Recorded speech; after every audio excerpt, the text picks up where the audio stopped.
What's going on, Falcon fan? It's your boy Ricondo coming back at you with another video. So today, guys, we're gonna talk about the Atlanta Falcons offense and can this young offense lead the team in 2025? Definitely like what the Atlanta Falcons did on defense. We talked about the defense the other day, and we really excited about the moves they made on defense. I felt like the Atlanta Falcons really need to address defensive side of the ball this offseason. But in the end, guys, I really believe that if the Atlanta Falcons is going to have a successful year, it's really going to depend on the offense. And we'll definitely talk about that today. So, guys, with that being said, if you have not already, go ahead and please subscribe to this channel. Please hit that notification bell so you know I drop another video. Please hit the like button so I know you guys are here to talk about. And please share my video throughout the YouTube universe so more people can come hear me talk about. That's right, these Atlanta Falcons. So, guys, like I said, talking about this Atlanta Falcons offense, and it's a lot to really talk about today. Um, a lot of people thinking that we do have a franchise quarterback, and I do really believe in that as well. I know Michael Penix only really played in about 4 games. He came in that Denver game once it was a blowout, and then he played the last 3 games of the season. And when he came in, we got to remember it wasn't just garbage time. It was actually the Atlanta Falcons still was playing for something. So he played in high stakes moments, and you can see the poise and things you have for him. So, the Atlanta Falcons really have high hopes of what Michael Penix is going to be able to do this year. But we're going to talk about the entire offense, and do we all believe that the Atlanta Falcons offense can lead the way this year, while the defense do what they're supposed to do? What's going on, Georgia, Texas boy? So let's get into it. Let's get into it. So the first thing I want to talk about, guys, is the Atlanta Falcons offensive talent that they have on this team. And believe it or not, guys, the Atlanta Falcons have so let's go down the list. So the first round picks that Atlanta Falcons have on the offense. And so this is where the talent is. And you look what the Atlanta Falcons invested in on this team, right? You look at Jake Matthews is a first round talent. He was drafted in the first round. Chris Lindstrom was drafted in the first round. Yes, Caleb McGarry was also drafted in the first round. So 3 of your offensive linemen was drafted in the first round. So their expectations for them to play well, right? Because the first round talents that was all drafted in the first round, right? You want those guys to be good. And you look at the skill players, look at Drake London, drafted in the first round. He's a top 10 pick. You look at Kyle Pitts, top 10 pick, drafted in the first round. Bijan Robinson, top 10 pick, drafted in the first round. And then you look at Michael Penix Jr., top 10 pick, drafted in the first round. So when we're talking about, looking at one of the, you know, supposed to be good offenses in this league, you can look at the Atlanta Falcons and look how they invested, right?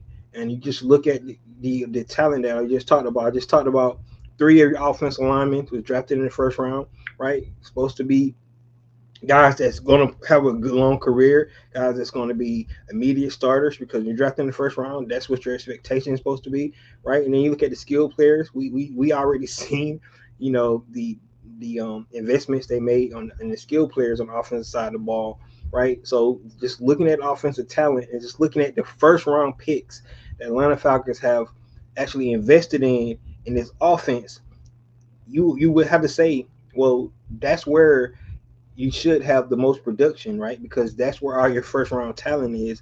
And that's why the expectations for this offense to lead in 2025 should be there because that's where the Atlanta Falcons do their investments. And it goes without saying. But then if you look, just don't look at the first round talent. You look at a guy like Tyler Algier who's picked it in fifth round, right? And he probably could start and in some backfields in the NFL because he's just that kind of talent, right? You look at Darnell Mooney. Yes, he was picked number 173 overall when he got drafted, but you know, I think he had one of his best seasons with the Atlanta Falcons last year. So the talent across the board on this offense, the offensive talent that the Atlanta Falcons have, it's like one of the best talents in the league, right? And like I said, you just look at the way these guys was drafted, being first round talents, right? Maybe Caleb McGarry haven't lived up to that. He was picked number 30 overall, right? In the same draft with Chris Lindstrom. He was picked at number 30. So, but at the same time, he was picked in the first round. You look at Kyle Pitts, maybe, after his first season, haven't lived up to the hype, but we see the potential, that Kyle Pitts have shown, the little flashes of talent that shows that he's deserving of that first round pick. So, the other guys just go without saying. Chris Lindstrom, Jake Matthews. Jake Matthews on his 11th season, right? 12th season, whatever it is. I mean, that guy's been a staple at the left tackle for years. Chris Lindstrom, all pro. We know what to expect from him. I mean, do you look at a guy like Matthew Bergeron coming in, second round pick? Um, we haven't talked about the left guard position in a while since Matt Bergeron took over that spot, right? Now the only question mark is the center, right? We Ryan Newsel, he does have experience. He started 8 games for Atlanta Falcons last year. So when you're looking at the offensive talent, guys, when I look at offensive talent, I get a warm and fuzzy about that this team can be great, right? I mean, you just got to look at offense. You be like, okay, if you can put the pieces together and tie it all together, looking at the weapons, and we look at our big three, and I'm going to go ahead and call them a big three. I mean, that last game of the season last year kind of, you know, give you an idea of what the potentially they could do moving forward, right? And I'm talking about Bijan Robinson, Drake London, and Michael Penix Jr. All those guys had career days the last game of the season. Yes, the Atlanta Falcons lost, but I think they lost because what the Atlanta Falcons addressed in the offseason is the defensive side of the ball. So, but you had to feel good about the potential of this offense, the talent that it displayed. We were still without Darnell Mooney, um, and they still haven't been able to get Kyle Pitts going as well. So you like the offensive talent on this team, and just looking at offensive talent in itself, right, with all those guys, it's kind of undeniable what the expectation should be for this team, right? Now the question is, can these guys live up to the expectation? Because that's what it's going to really boil down to. Can the Atlanta Falcons offense live up to the expectations that we have placed on them because of all the offensive talent they got? And then, last thing I'm gonna say about the talent is that a lot of these guys are young, right? Look at Drake London, still haven't got out his first contract. Bijan Robinson still got his first contract. Kyle Pitts in his 5th year, right? Chris Lindstrom, he in his second contract, but you can see what he was able to do. Caleb McGarry, his second contract. Jake Matthews, like in his third or fourth contract now. So you love to look at the talent across this board, and they're all young. So with that being said, this offense has potential to build something, then stay together and be great and start being one of those, offenses that, the league start talking about and start to fear, right? That's what we want to see. So I love the talent on here, but now they got to live up to the expectations. And that's what we want to see from this talented offensive um, set of guys that we got on that side of the ball. All right. So some things we got to think about when we start thinking about the offensive talent on this team. And the one thing I want to talk about today is, um, you know, points per game. How many points the Atlanta Falcons averaged last year? And that's going to be one of the keys to determine, how good his offense can be, because, you got to be able to score, right? Especially when the expectation is going to be as high on this offense that it is, and what a lot of people feel like it can be. Um, and the Atlanta Falcons averaged 22.9 points a game last year, so about 23 points a game. They was 13th in the league, right? So 22.9 points, 13th league. And for since Terry Fontenot been with this team, that's right around what they've been averaging, about 21, 20, 22, 23 points a game. And that's just not going to get it. it's just not good enough for this offense to be able to do some of the things that they want to do. So the points per game that the Atlanta Falcons have averaged got to rise, right? 22 points, 22.9 points a game is not going to get it. It's not going to get it, right? So you look at some of the best teams that average, 1, 2, and 3 in the league last year. Look at the Detroit Lions. Detroit Lions averaged 33.2 points a game. 33.2 points a game last year. The Buffalo Bills averaged 30.9, and the Baltimore Ravens averaged 30.5. So you just look at the difference there, right? Of some of the best offensive teams in the league and where they were in the during the postseason, right? All those teams made it to the postseason, right? And you look at a team like the Baltimore Ravens, right? You look at say, okay, their defense is not that shabby, right? Okay, so there's some question marks with the Lions defense, right? And probably could be some more because they lost their defensive coordinator. And then the Bills, a lot of people expected the Bills to have take a step back because they lost so many defensive players in 2023, but coming in 2024, the MVP, Josh Allen, questionable. Josh Allen actually put him on his back, and like I said, averaged 30.9 points a game. So, you know, um, you know, you look at the Atlanta Falcons averaging 22.9 to the Detroit Lions averaging 33.2, which is that's about 10 points different. So Detroit Lions on average averaging 10 more points a game than the Atlanta Falcons, right? So you can have when you average that many points a game, right? Your defense can be in the middle of the pack, right? You don't have to have a top 10 defense when you're averaging almost 33 points a game. It's just the way it is, right? When you're averaging that 22.9 that the Atlanta Falcons was averaging, you start to look at it and you feel like, well, man, you can't have no room for error on defense because, I mean, that's what 3 touchdowns. You're averaging 3 touchdowns a game, and the way offense is designed now, teams putting up points. That's not just going to cut it. And then you have the record that Atlanta Falcons have is right around 500 because you're going to win some games and lose some games only scoring 22 points a game. You might win some, right? Because turnovers and all that factor in, and your defense might come up and make some big plays, but only averaging 22 points a game. And I'll be honest with you, 13th in the lead is not bad, right? When you look at the average, but I still believe that it's a lot of room for the Atlanta Falcons to grow when we talk about, the points per game. So to me, that's one of the huge things that Atlanta Falcons really need to look at.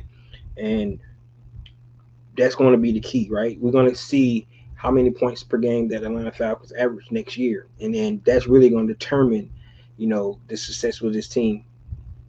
Right? We talked about they got the talent, right? We look see that now. How many points can this team put up a game?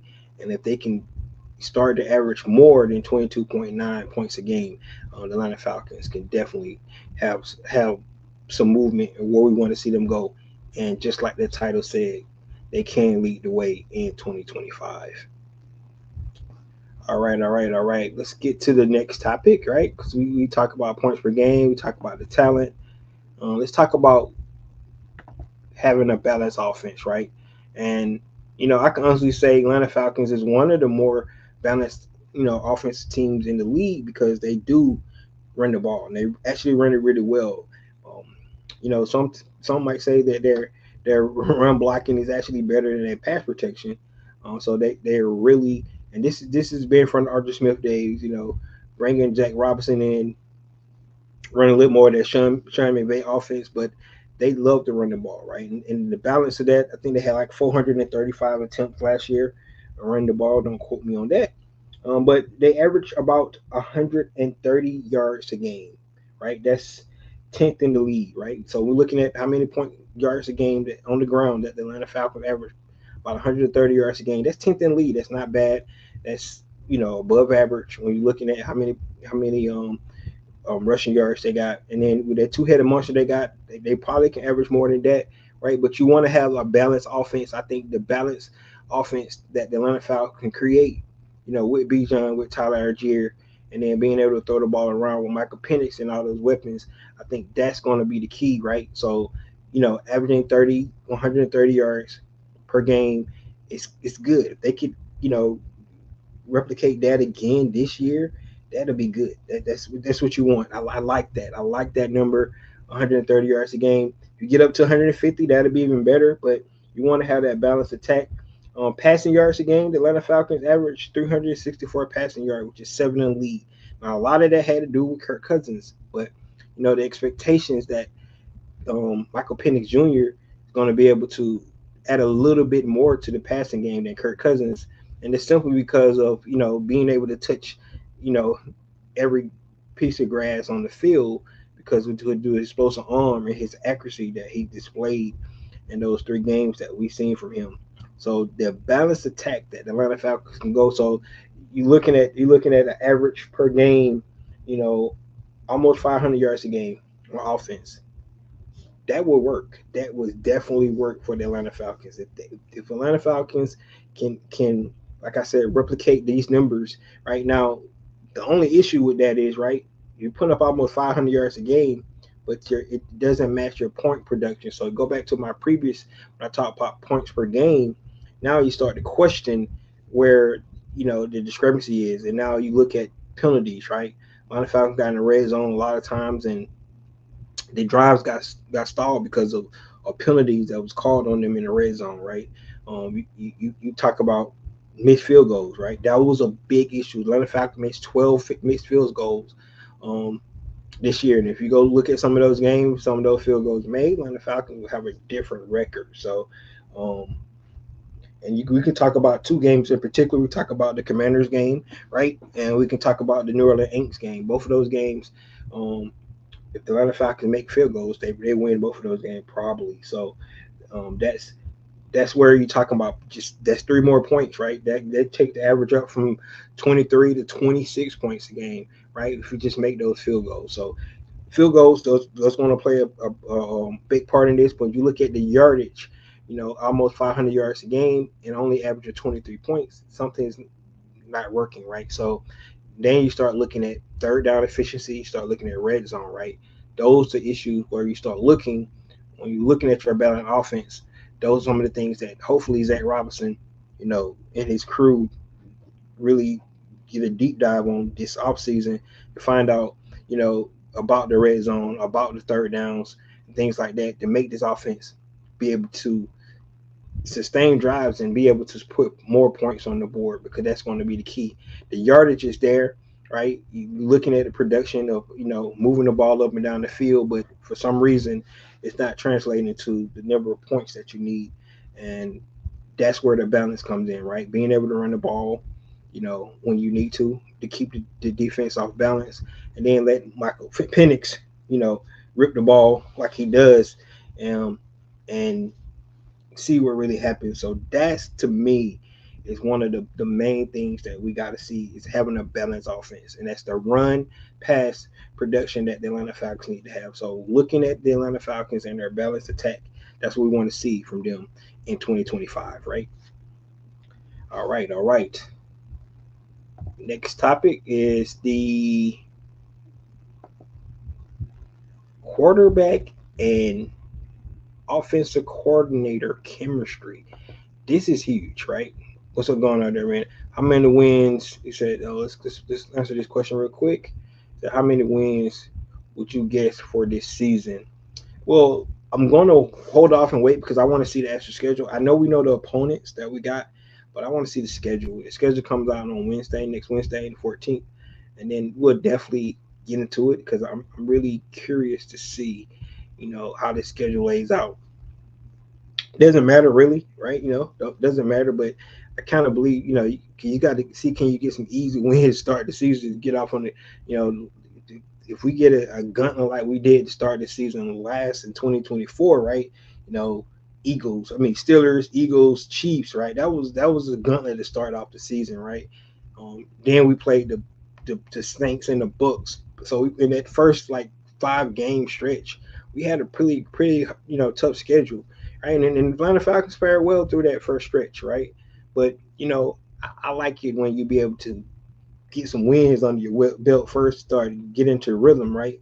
Because you don't want to go in and play tough opponents right off the bat, right? So I'm gonna wait and see what the schedule looks like before I kind of draft. It doesn't matter. I got to play all 17 games. I get it, but at the same time, I want to hold my opinion until I look at the schedule and then kind of judge how I think this thing's going to pan out. Um, it's really going to be hard for me to pick wins because it's one thing to look at the team, on paper and see the potential there, but the next thing is to we never seen them do it before. Not this team, right? All the young talent on defense, all the young talent on offense. All right, it's an unknown there. So that's where I'm at, and I'm going to reserve my number of wins until let me look at the schedule first. All right, so what I really want to talk about today is that quarterback OC chemistry, right? So we talk about the quarterback and we talk about the offensive coordinator. That's that's probably one of the biggest, you know, things that really what makes the offense work. It does, man. We go back to 2015 when Kyle Shanahan first year, right? Dan Quinn first year, and we look at how junky the offense was with Matt Ryan and Kyle Shanahan. I mean, just go back and look, right? Um, he was seemed unsure of himself. I'm talking about Matty Ice, and like Kyle Shanahan was trying to force feed the ball to Julio like on every play. Julio had a good season that year, but the Atlanta Falcons. Remember, if you guys recall, the Atlanta Falcons started off 5-0 in that season, right? Started the season off 5-0 in 2015, ended the season 8-8. So that just tells you, the the chemistry was not there between those two, right? It just was not there at all. Um, but then you go to 2016, and Matt Ryan have an MVP year, right? So one season removed from an 8-8 season, and the guys look like they just couldn't get offense going to the following season, where Matt Ryan is the league MVP, right? And one of his best statistical seasons of his career. And and that's all because of what Kyle Shanahan was able to do. Him and Matt Ryan getting together.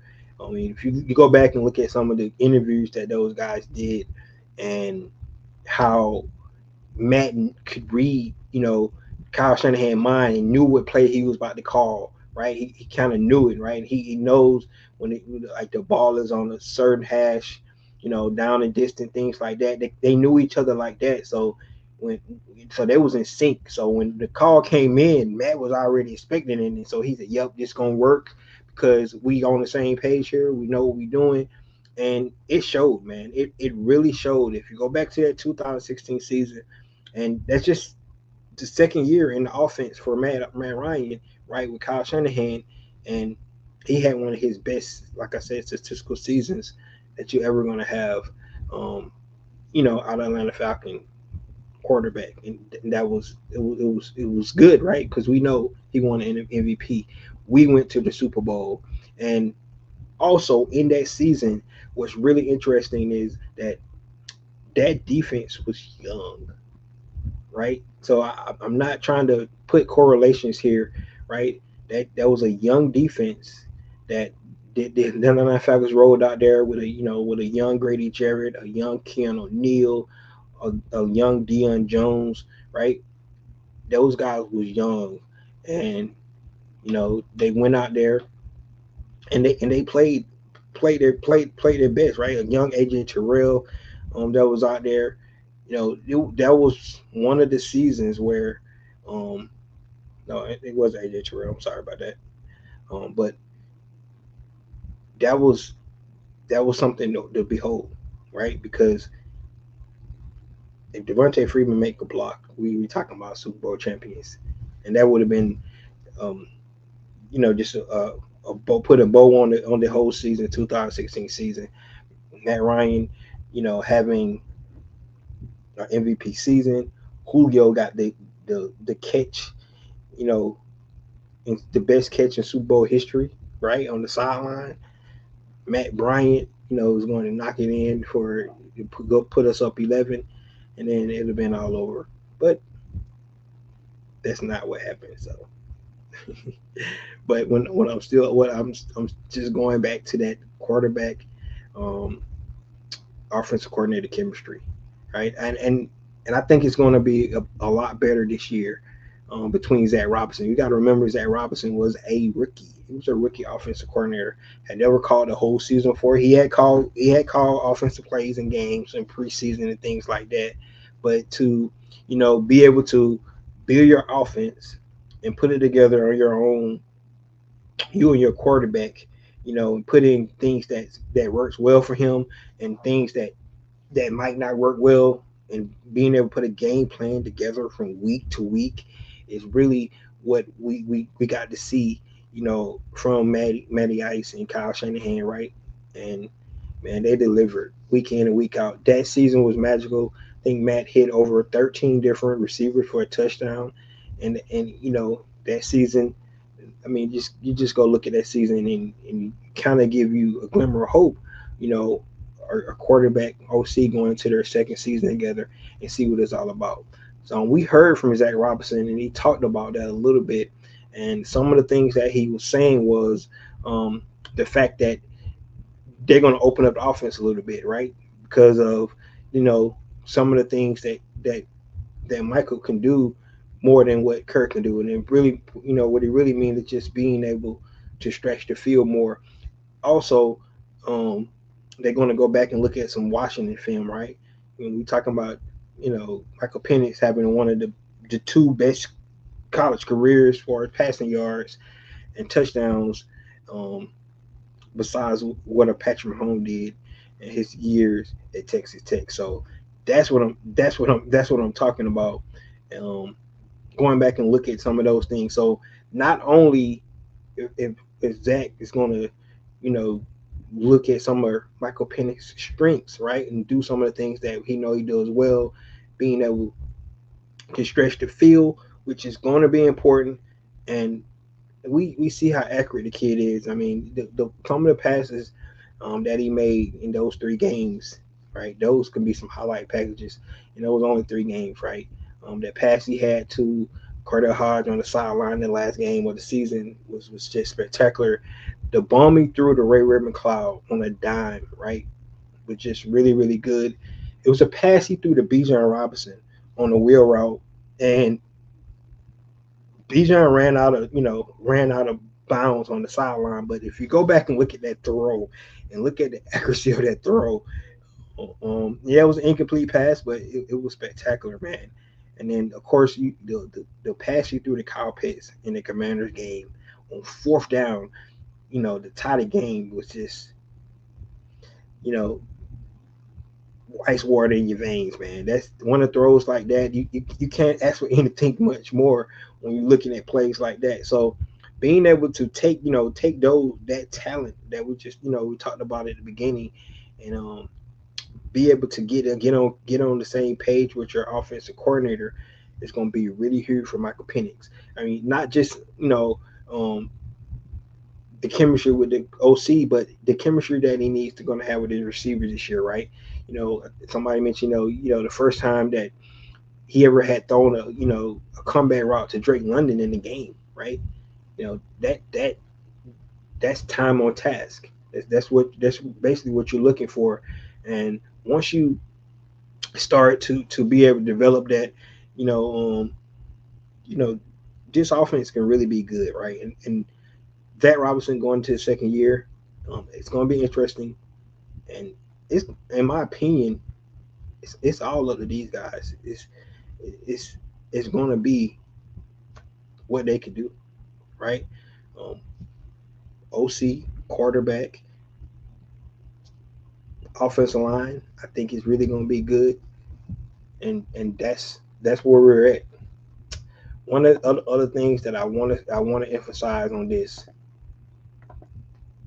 because of the things I talked about today, with this Atlanta Falcons team,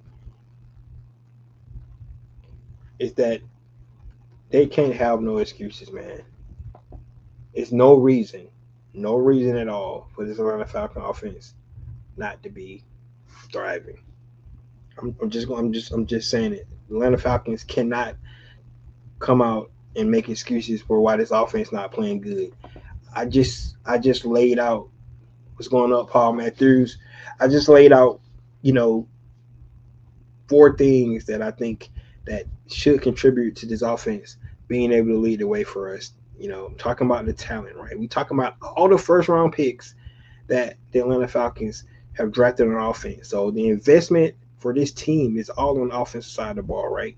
We just seen them invest on the defensive side, but the experience and where they should hit the ground rolling, is on the offensive side. Yes, we got a young quarterback, but you know, being able to get those 4 games under his belt last season is going to be huge for him. It really is, right?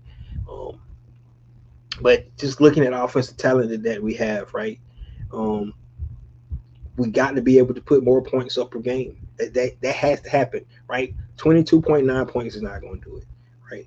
You got enough talent to do it. You got the you can put more points up per game.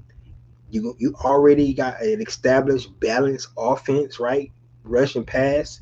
You already got that. So all the key factors that Atlanta Falcons offense need to be well is really boils down to, the execution. And then last but not least, the chemistry between the offensive coordinator and the the quarterback is really going to be huge, right? So those are some of the things you look at in this offense. This offense can really be good this year. Get to the Detroit Lions number. Maybe you don't need to put up 33 points a game, right? Let's go to 28 points, right? So that's just going up 5 more points a game than you scored last year, right? And then I already said if you make more field goals, we made 12 field goals last year. Make more field goals, guess what? You probably could get up to that 28 points a game. That's what we need to see Atlanta Falcons get. It's going to be no excuses, man. This year, it's all on offense. I love what they did on defense, and we're really excited. We hype about the defensive moves they made, and we hoping the defense is going to be a lot better this year. But telling you guys, the Atlanta Falcons offense need to lead the way. And if they do that, Atlanta Falcons definitely can win their fair share of games to get back in the postseason. Because remember, the last time Atlanta Falcons was in the postseason was in 2017, right? So, they've been in their season early for the last 7 seasons, and we really want to be able to nip that in the bud. So to end this live tonight, um, let's go ahead and talk about the elephant in the room, and that's Michael Penix Jr. Right? It's all on him.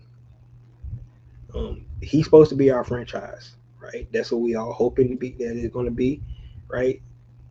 So he needs to have a Jaden Daniels, C.J. Stroud, Cam Newton type season for the Atlanta Falcons to be successful. That's what we want to see. We want to see, and people say the sophomore slump. Well, this really not a sophomore slump for him because he only started in 3 games. So I look at this as a rookie season.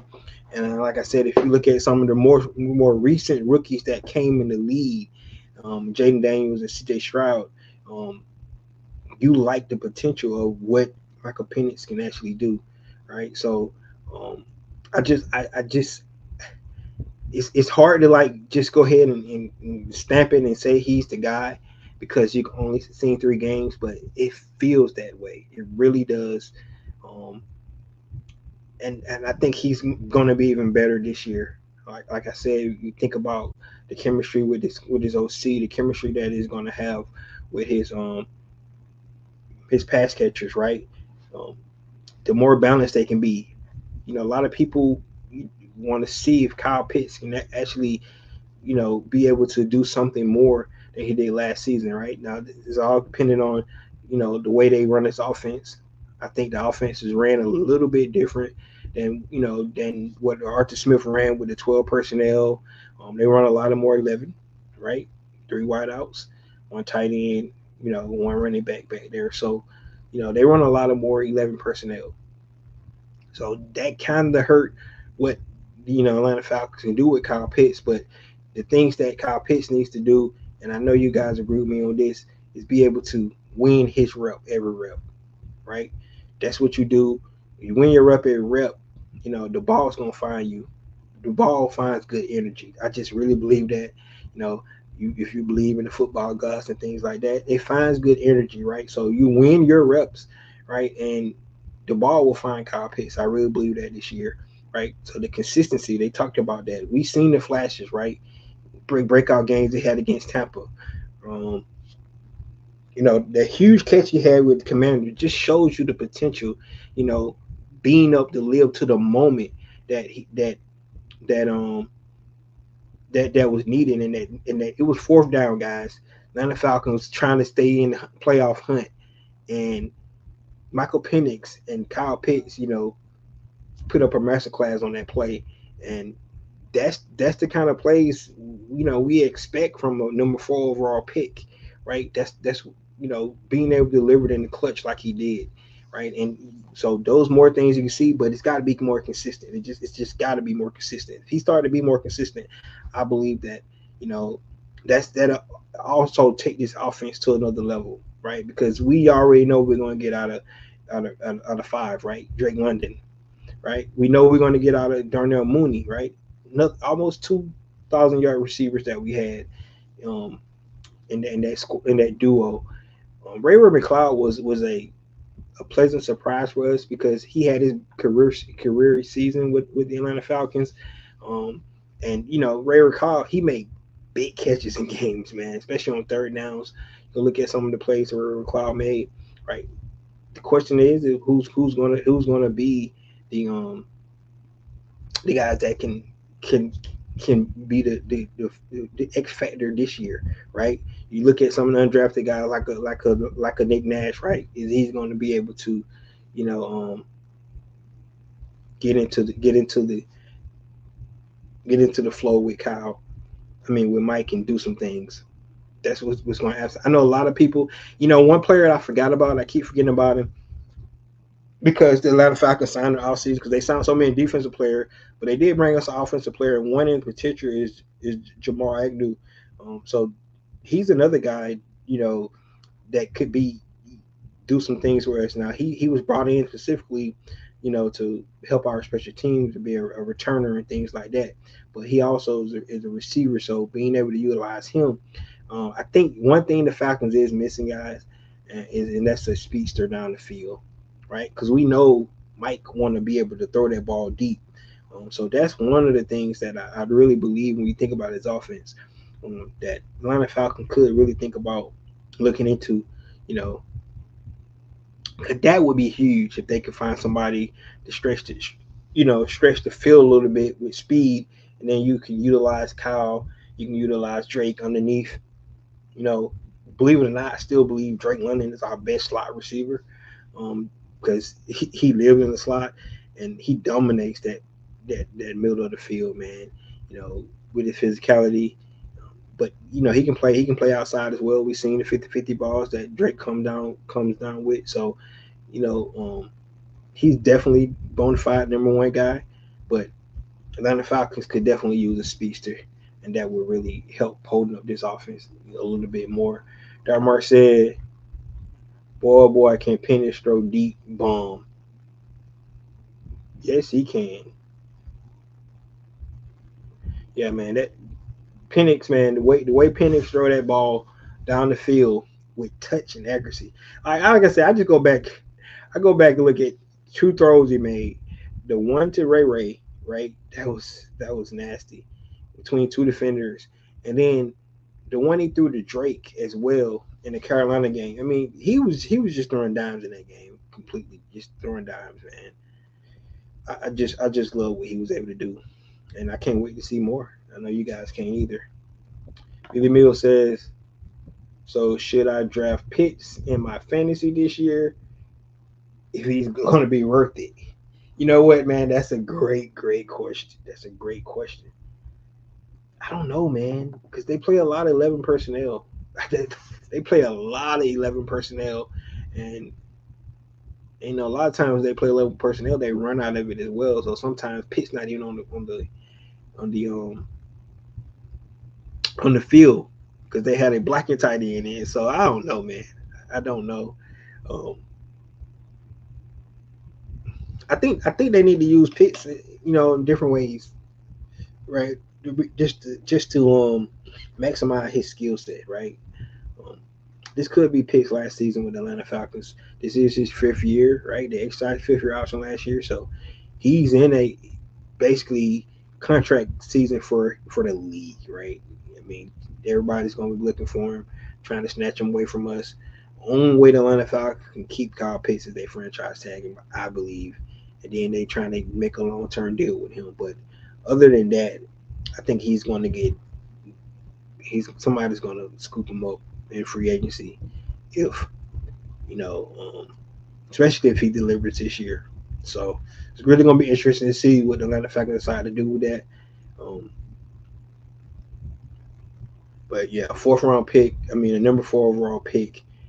He definitely haven't lived up to that since his first season. So um, I'm gonna say draft him. Go ahead and draft him because he in his contract year and he want to get paid. So I say draft Kyle Pitts. I even might draft him in my league as well because I could might believe in him that much. So yes, draft Kyle Pitts in your fantasy league.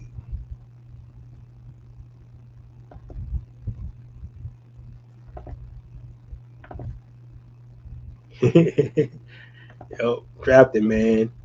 Make it happen. Now I can tell you this, man. Don't come back getting mad at me if he be putting up like 2 points in your fantasy because he only had like two catches.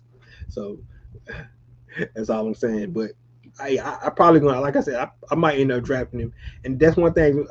It's funny I tell you guys about fantasy, right? I be in like I think I'm in like four fantasy leagues, and then I end up drafting Falcon players all the time, and I hate being a homer because sometimes that's how you lose.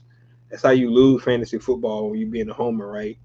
And sometimes you got to go with the best players. So like I'm gonna tell you guys this, and don't be mad, but I won the league 1 year with Drew Brees as my quarterback.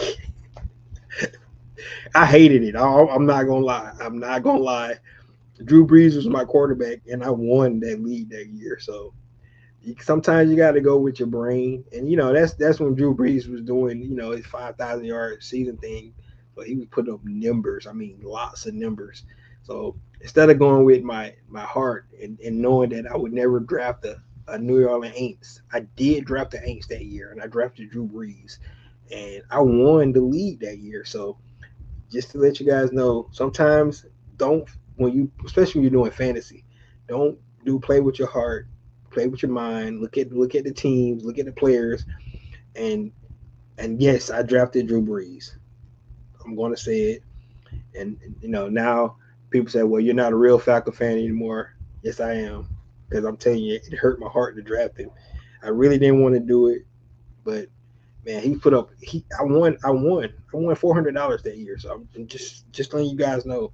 Sometimes you got to go with your mind and look at the team. So and I'd stop. And I can tell you this: I stopped drafting so many Falcon players. Well, for one reason, because they was hating. They won't let me get my players because they know I wanted Falcon players, right? Because usually my duo, what I used to do, I used to get Maddie and Julio, right? And if you get that duo, we know how that duo used to do things in fantasy, right? So most of the times every year I used to get Matt Ryan and Julio Jones. Well, this 1 year, like I said, they snatched Matt from me, and that's how I ended up with Drew Brees. So, but I won that season with Drew Brees. So, I'm gonna throw that disclaimer out there. You know, I never liked Drew Brees, but in fantasy, I got him because I wanted to win. So there you have it. There you have it. He said, "Oh no, I won't. I'm just drop it. Just drop his ass. Yo, man, just drop him if he don't deliver. Um, like my opinion is definitely a late round gem though. I'm definitely getting him.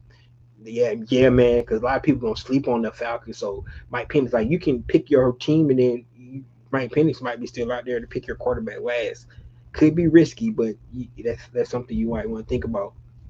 One thing about Michael Penix, and you look at him, you look at Jaden Daniels, look at Bo Nix, right? You look at those guys, and you look at their rookie seasons. What's one thing that's in common with all those guys, right?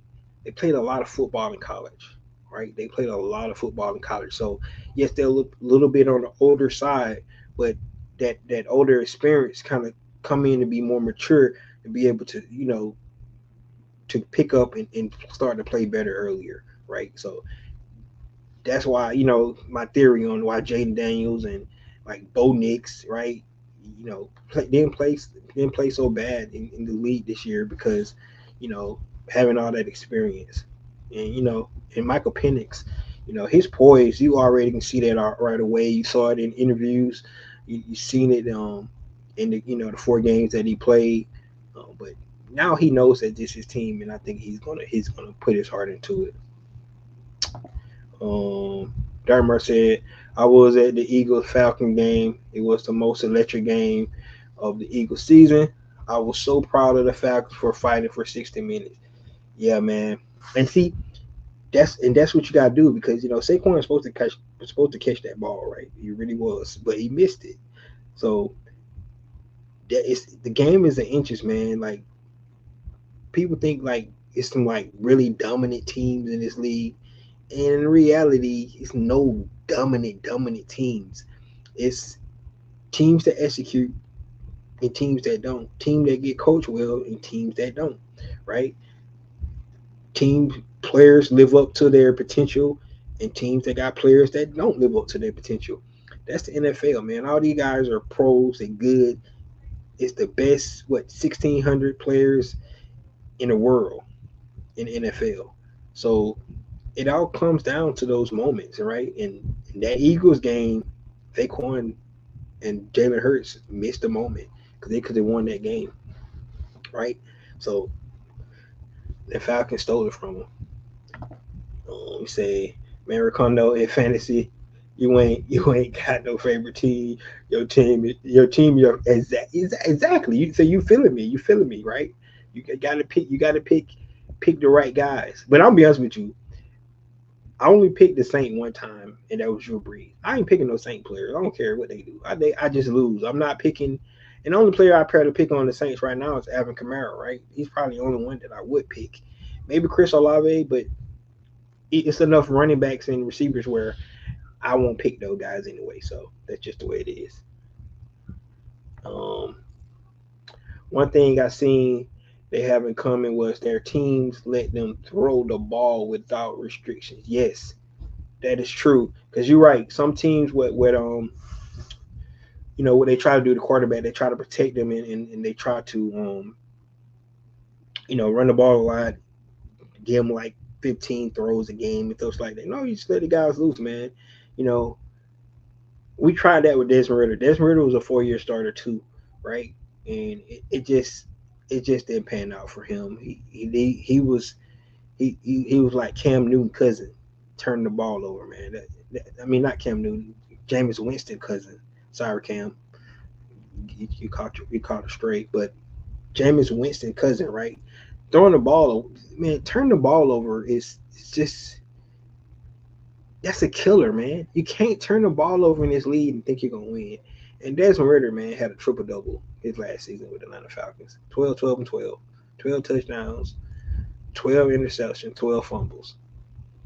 That just you can't even make that up. Quarterback have 12 touchdown passes. That's just crazy. But whatever. Well, hopefully we don't have to go through that misery again. Well, guys, that's it. Thank you guys that did tune in today, right? And listen to me talk about the offense and talk about how this offense can lead the team, right? That's what's gonna need to happen. We're not gonna take any excuse from the offense this year. I think they're built for it.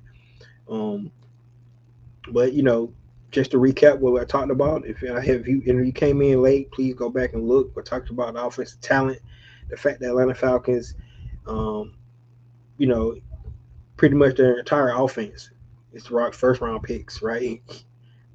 Three offensive linemen, and with four skill players is all first round picks. They all first round picks. So that's 7 out of 11 of your starters on offense was picked in the first round, which means that they should have the talent to be able to deliver, right? Um, so that's one thing. Second thing is the points per game. Atlanta Falcons average 22.9 points a game. They can get that up to 28, just adding 5 more points a game. You know, that would definitely put Atlanta Falcons in the upper tier of offenses. That's really good. You look at the Detroit Lions, scored 33 points a game, so points per game is going to be huge, right?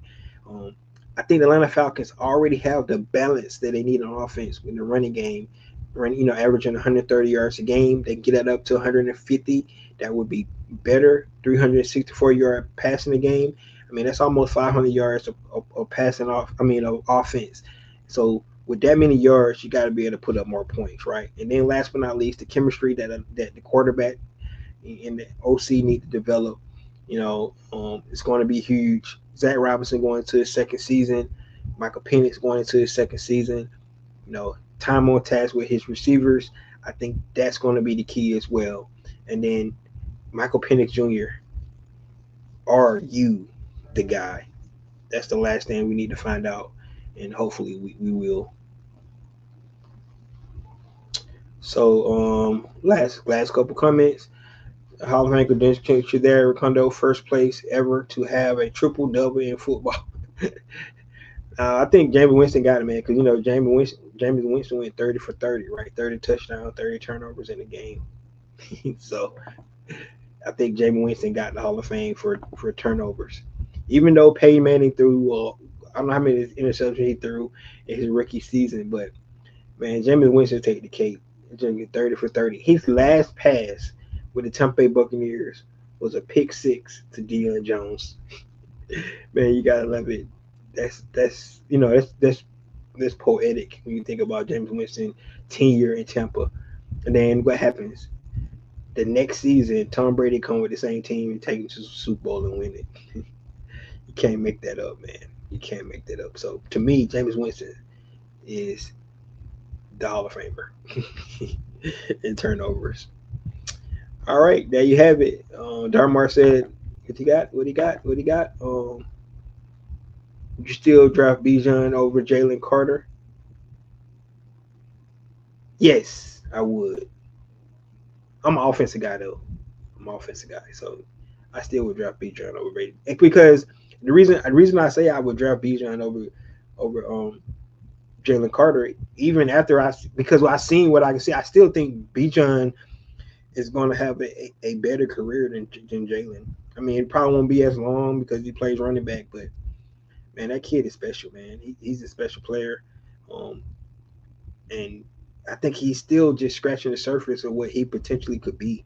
So, yes, I still would draft him over Jalen Carter. I think you can find a defensive tackle.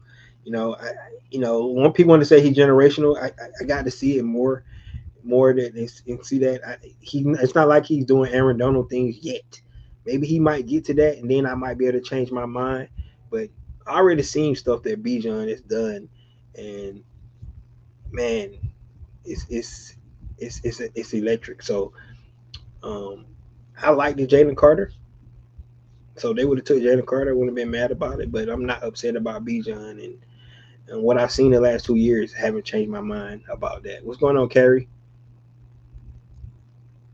Millie Mill said he would, and then Dirk said he would too. So yeah, I mean, I'm taking Bijan. I'm just sorry. That's just me. And probably because now he's a Falcon, so I ain't gonna even hit on Bijan. Like it's not like he did something to say. I mean, you got to think about it. He got better and he figured out the game. His rookie season was really good already, but he figured out, and you can see that he started to slow down and read his offense, his line, and man, his tracks was so much better in year two. And man, I just think he's going to be even better than that. They're looking at what Saquon was able to do. Bijan can be that dog as well. He really can. I really believe that. So man, this offense sky's the limit, man. And I'm gonna go ahead and pin it. The Cowboys had a big three back in the '90s. I'm gonna go ahead and say the Atlanta Falcons got a big three with Penix, London, and Bijan. I really like what we got there. So, you know, there you have it. So to close this out once and for all, yes, I do think the Atlanta Falcons offense can lead this team in 2025. They are young, but I believe that they got a bunch of dogs over there, and I believe they're gonna deliver. Definitely want to hear from you guys. Let me know what you think about this offense and how you think they can lead this team in 2025. This is your boy Ricondo coming back at you with another video. Peace.